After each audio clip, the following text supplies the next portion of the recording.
খবরদার কেউ ভিডিওটি উপরে ধাক্কা দিবেন না, দেখবেন আপনার কপাল খুলে যাবে। আজকে পড়া লাগবে না, শুধু আপনি শুনবেন, কারণ আমি সৈশুদ্ধ করে সূরা ইখলাস 3 বার পাঠ করব, আর আপনি শুনলেই আপনার আমলনামায় 1 খতম কোরআনের সওয়াব উঠে যাবে।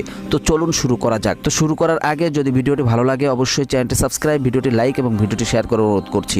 তো চলুন শুনে আসি 3 বার। বিসমিল্লাহির রহমানির রহিম।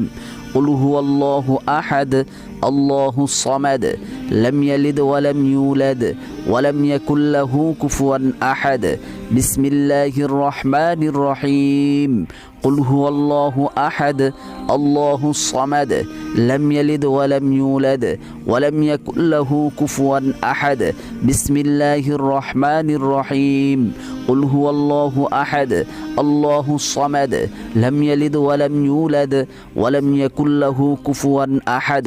যারা শুনেছেন তাদের আমলনামায় 1 খতম কোরআনের সওয়াব উঠে গিয়েছে।